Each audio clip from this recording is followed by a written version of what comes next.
ये बीमारी जो है इसका बहुत ज़्यादा ह्यूमैनिटी पे इसका असर है।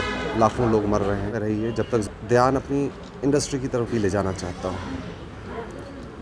हमारी इंडस्ट्री जो कश्मीर की इंडस्ट्री है, मैन्युफैक्चरिंग बेस्ड इंडस्ट्री ही मेन इंडस्ट्री है जो कश्मीर में है।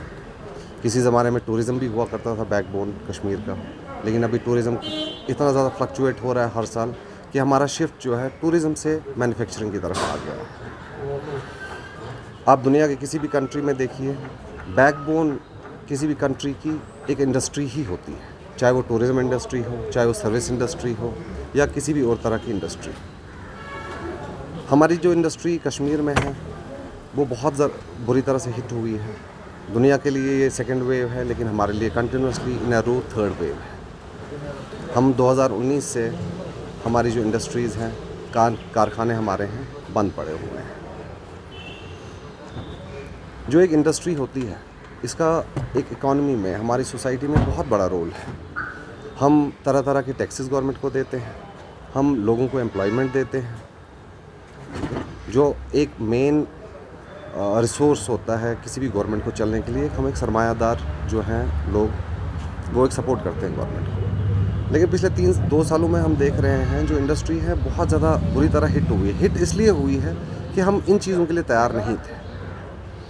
अभी भी 2 सालों से हमारे कारखाने बंद हैं, लेकिन हम पे बैंक के EMIs, एम्प्लॉयज़ की तनख्वाह, बाकी टैक्सेस, बिजली की बिल, ये सारी जो चीज़ें हमारे ऊपर पाइलअप हो रही हैं।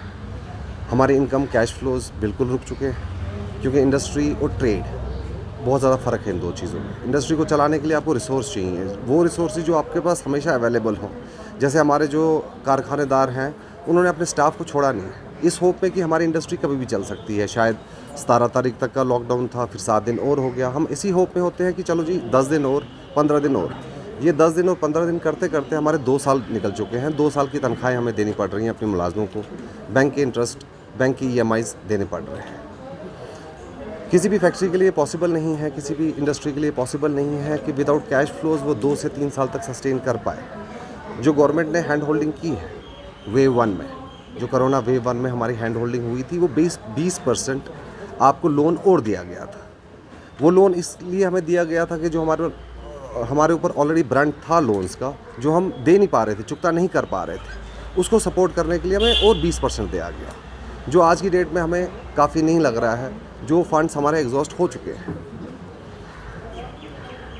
ये वक्त मुझे लगता है ऐसा पैंडमिक रोज़ किसी कौम पे नहीं आता, किसी भी कंट्री में दुनिया में नहीं आता है। इंडिया की अगर बात करें तो हम जिस वेव से अभी हिट हुए हैं, ये 100 साल के बाद आया हुआ है। जो लास्ट तारीखों में बयान है, that was Spanish flu pandemic, 1918 से 1920 तक रहा था। अभी हमारा वैसा ही कुछ सीन चल रहा है। We are bleeding, the business is bleeding. हमारा पैच वर्क से काम नहीं चल पाएगा। मैं गवर्नमेंट से दरख्वास्त करता हूँ कि पैकेज लोन के ऊपर लोन देने से हमारे बिजनेसेस ना रिवाइव हो पाएंगे, ना चल पाएंगे। मैं बिजनेस से दरख्वास्त करता हूँ, मैं गवर्नमेंट से, कि कुछ ऐसा स्कीम बनाए, ऐसा बेल आउट पैकेज बनाए जो बिजनेसेस को रोके ना, जिनकी वजह से हमारे बिज़नेस चल पड़े फिर से।